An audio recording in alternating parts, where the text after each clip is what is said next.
어두운 방 안, 한 여자가 무릎을 안고 앉아 있다. 이 집에서 그녀는 사람 취급을 받지 못했습니다. 며느리라는 이름으로 들어온 순간 그녀의 존재는 지워졌습니다. 밥상 끝자리, 늘 마지막 젓가락, 그리고 끝없는 침묵. 하지만 이 이야기는 끝까지 보지 않으면 절대 이해할 수 없습니다. 바닥까지 무너진 한 여자가 어떻게 자신의 운명을 뒤집었는지 지금부터 시작됩니다. 결혼은 시작이 아니라 함정이었다. 정수연은 평범한 가정에서 자랐다. 아버지는 작은 철물점을 운영했고 어머니는 식당 주방 보조로 일했다. 특별히 부유하지도 특별히 불행하지도 않은 환경이었다. 하지만 수연은 어릴 적부터 한 가지를 배웠다. 조용히 참고 사는 법을. 여자는 말이 많으면 안 돼. 시집 가면 고생한다. 어머니는 늘 그렇게 말했다. 그리고 수연은 그 말을 내면화했다.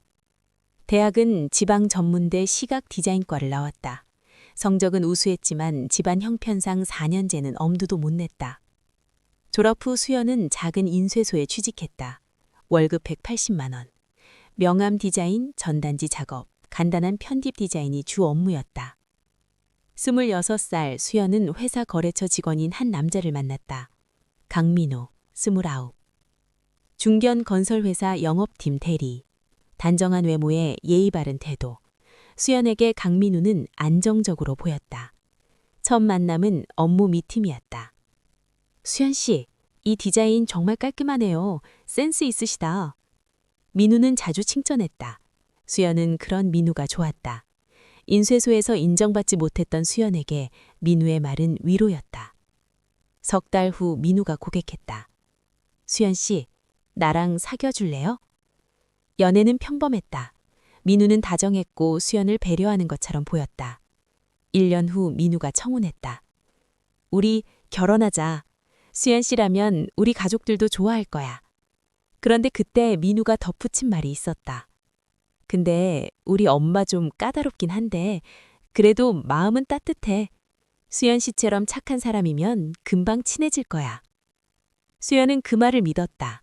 사랑하면 괜찮아질 거라고, 노력하면 받아들여질 거라고 생각했다. 상견례는 강남의 한정식 레스토랑에서 이루어졌다. 수연은 어머니와 함께 백화점에서 산 베이지색 원피스를 입었다. 15만 원. 수연의 2달치 용돈이었다. 레스토랑에 먼저 도착한 건 수연의 가족이었다. 아버지는 낡은 정장을 입었고 어머니는 불안한 얼굴로 손을 만지작거렸다. 수연아, 너무 긴장하지 마. 네가 잘못한 거 하나도 없어. 10분 후 민우의 가족이 도착했다. 김옥부는 샤넬 트위드 재킷의 명품 핸드백을 들고 있었다. 시아버지 강재우는 무표정한 얼굴로 자리에 앉았다. 인사를 나누고 자리에 앉았다. 김옥분이 수연을 보며 입을 열었다. 수연 씨, 학교는 어디 나왔다고 했죠? 지방 전문대 디자인과 나왔습니다. 아, 전문대? 요즘은 대학도 잘 나와야 하는데. 공기가 차가워졌다. 민우의 아버지는 아무 말도 하지 않았다. 수연의 아버지가 어색하게 웃으며 말했다. 저희 딸이 똑똑하고 성실합니다. 민우 씨 잘 챙겨주겠습니다. 김옥부는 차를 한 모금 마시고 말했다. 며느리는 성실해야죠.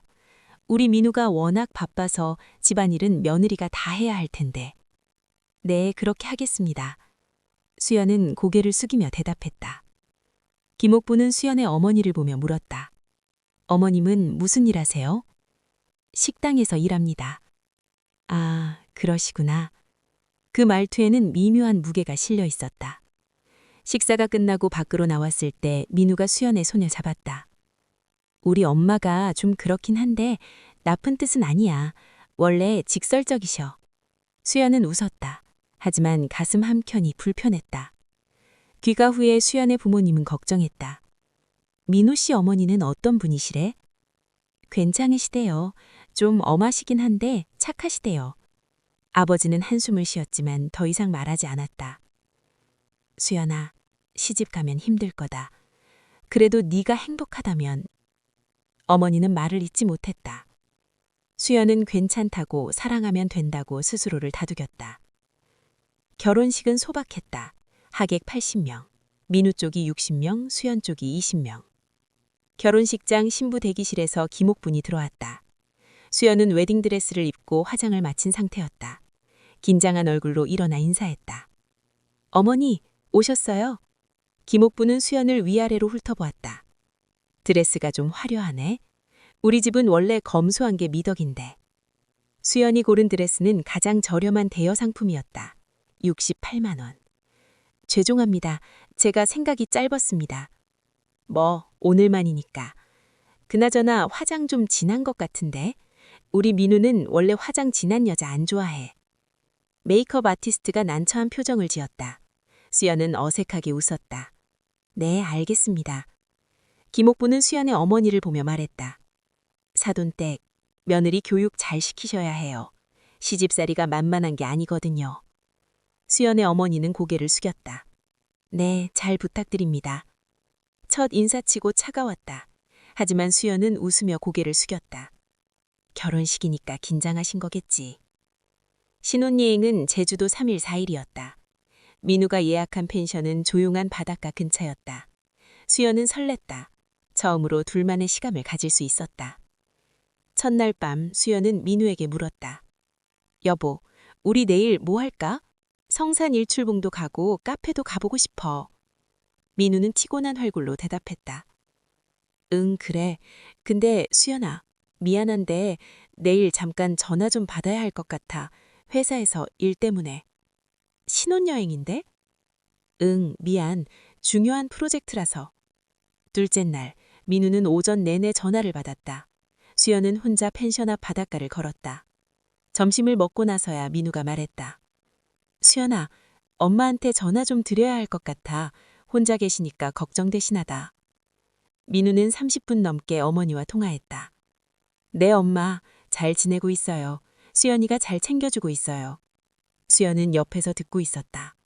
내가 잘 챙겨주고 있다니? 수연은 아무것도 하지 않았는데. 셋째 날 저녁, 민우의 휴대폰이 또 울렸다. 김옥분이었다. 민우야, 너 언제 와? 엄마가 며느리 교육 좀 시켜야 하는데. 민우는 어색하게 웃으며 전화를 끊었다. 엄마가 수연이 많이 궁금해하시나 봐.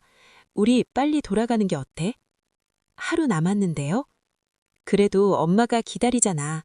우리 신혼여행은 나중에 또 오면 되지. 수연은 말없이 고개를 끄덕였다.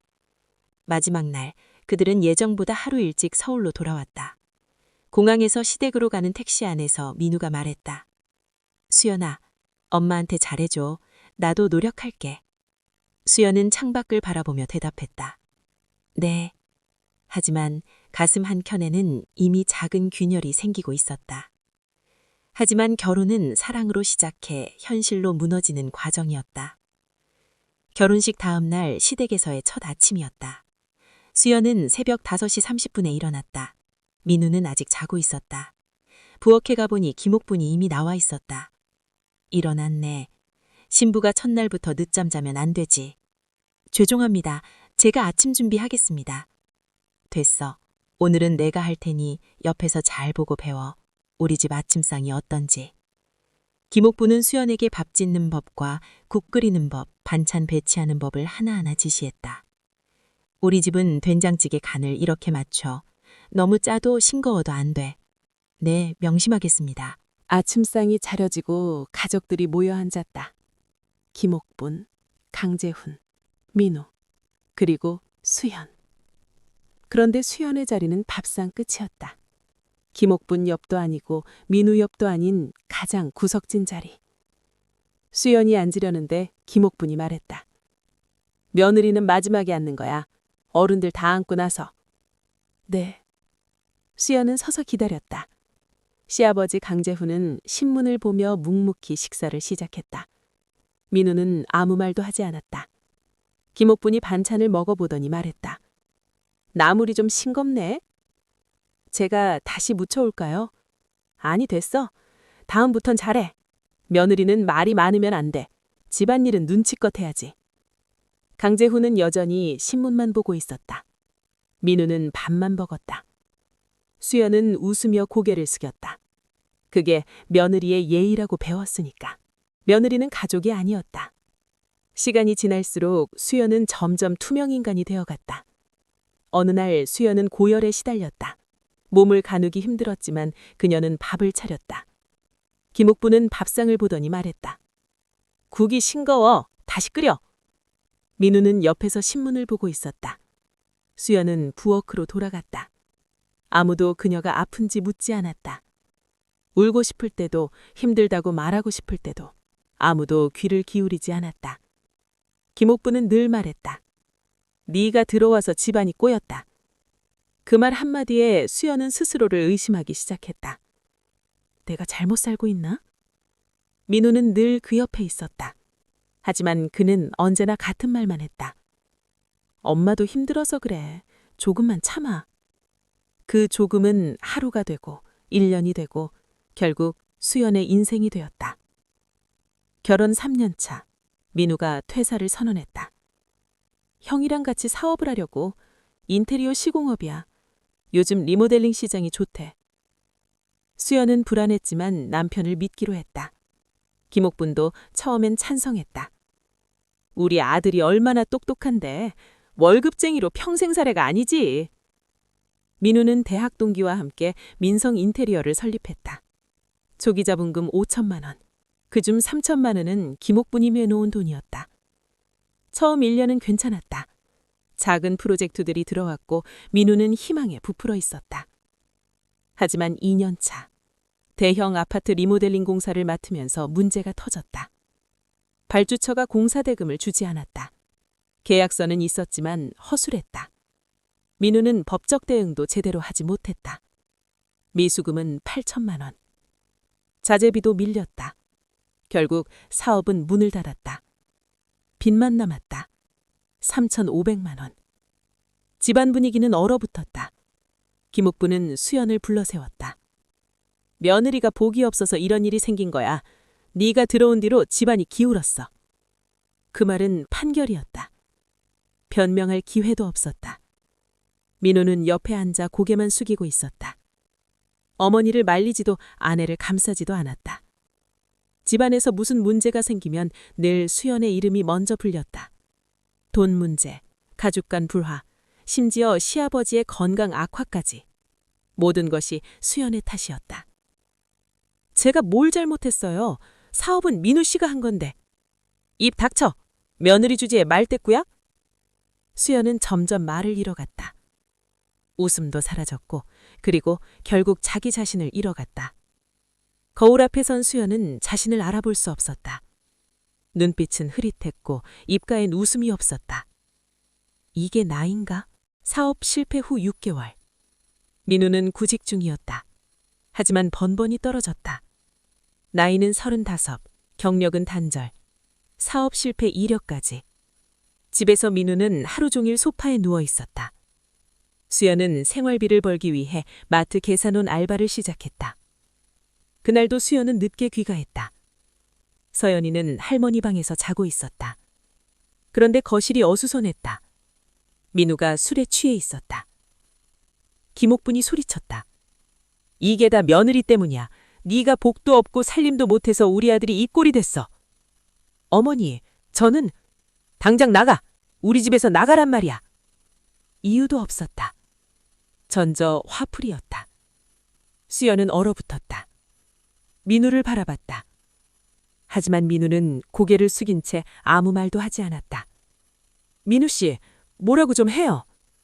민우는 입술을 떨었다. 하지만 끝내 침묵했다. 그 순간 수연은 알았다. 이 남자는 절대 자신을 지켜주지 않을 것이라는 걸. 수연은 서연이를 안고 밤길로 나왔다. 갈 곳이 없었다. 전화할 사람도 없었다. 친구들은 이미 멀어졌고 친정은 차마 연락할 수 없었다. 그날 밤 수연은 공원 벤치에 앉아 서연이를 품에 안았다. 차가운 바람이 불었다. 서연이는 잠들어 있었지만 수연은 잠들 수 없었다. 수연은 처음으로 생각했다. 이렇게 살다 죽을 수도 있겠다. 수연은 울었다. 처음으로 참지 않고 울었다. 눈물이 멈췄을 때 수연은 깨달았다. 아무도 나를 구해주지 않는구나. 민우도 가족도 아무도. 수연을 구할 사람은 이 세상에 없었다. 그날 이후 수연은 아주 작은 결정을 했다. 나부터 살아야겠다. 수연은 일을 시작했다. 작은 카페에서 설거지를 하고 밤에는 편의점 야간 알바를 시작했다. 서연이를 업고 재우고 일하고 또 일했다. 사람들은 말했다. 여자가 애 데리고 뭘 하겠어? 그 말은 익숙했다. 하지만 이번엔 달랐다. 수연은 고개를 숙이지 않았다. 조금씩 나아지기 시작했다. 수연은 작은 사무실에 취직했고 성실하게 일했다. 상사는 수연의 능력을 인정하기 시작했다. 그런데 그때 과거가 다시 수연을 붙잡았다. 시댁에서 소문이 퍼졌다. 역시 며느리 문제였대. 집을 나간 여자래. 그 소문은 수연의 직장까지 들려왔다. 동료들의 시선이 달라졌다. 수연은 다시 흔들렸다. 역시 나는 안 되는 건가? 하지만 이번엔 포기하지 않았다. 밤, 잠든 서연이를 보며 수연은 다짐했다. 이 아이에게 이런 인생을 물려주지 않겠다. 수연은 변했다. 모든 사람을 만족시키려 하지 않았다. 억울한 일에 웃지 않았다. 할 말은 했고 거절할 건 거절했다. 어느 날 상사가 부당한 업무를 지시했다. 예전의 수연이라면 고개를 숙이고 받아들였을 것이다. 하지만 수연은 말했다. 그건 제 업무가 아닙니다. 그 순간부터 사람들은 불편해했다. 하지만 수연은 철음으로 자기 편이 되었다. 시간이 흘렀다. 수연의 이름이 일의 결과로 불리기 시작했다. 정수연 디자이너요. 그 사람 실력 있대요. 믿고 맡길 수 있어요. 디테일이 장난 아니래요. 35. 수연은 프리랜서 그래픽 디자이너로 독립했다. 작은 카페 브랜딩 프로젝트를 시작으로 점차 중소기업 CI 작업과 제품 패키지 디자인까지 영역을 넓혀갔다. 밤 늦게까지 작업했다. 서연이를 재우고 노트북을 켜고 새벽까지 디자인했다. 클라이언트들의 평가는 좋았다. 재의뢰가 들어왔고 입소문이 났다. 수연은 더 이상 강민우의 아내, 며느리가 아니었다. 정수연이라는 자기 이름을 가진 사람이었다. 그 무렵 민우는 작은 건설자재 유통회사의 과장으로 취직했다. 하지만 그는 여전히 어머니 집에 살고 있었다. 어느 날 연락이 왔다. 민우였다. 예전과는 다른 태도, 조심스러운 말투. 요즘 어떻게 지내니? 수연은 고민했다. 분노할 수도 외면할 수도 있었다. 하지만 수연은 선택했다. 과거를 정리하기로. 그날 수연은 시댁을 찾아갔다. 예전처럼 고개를 숙이지 않았다. 당당히 서 있었다. 김옥부는 늙어 있었다. 예전의 날카로움은 사라지고 주름만 깊어져 있었다. 김옥부는 한참을 망설이다 말했다. 미안했다. 그 말 한마디에 수연의 지난 시간이 스쳐갔다. 참았던 밤들, 흘렸던 눈물들, 무너졌던 순간들. 하지만 눈물은 나오지 않았다. 이미 그들을 넘어서 있었기 때문이다. 수연은 조용히 말했다. 이제 저는 제 인생을 살겠습니다. 원망도 복수도 아니었다. 자유였다. 과거에 묶이지 않고 상처에 갇히지 않는 자유. 수연은 돌아서 걸어 나왔다. 뒤돌아보지 않았다. 정수연은 고난 때문에 강해진 것이 아니다. 아무도 구해주지 않을 때 스스로를 선택했기 때문에 강해진 것이다. 세상은 그녀에게 착한 며느리로 남기를 강요했다. 하지만 수연은 선택했다.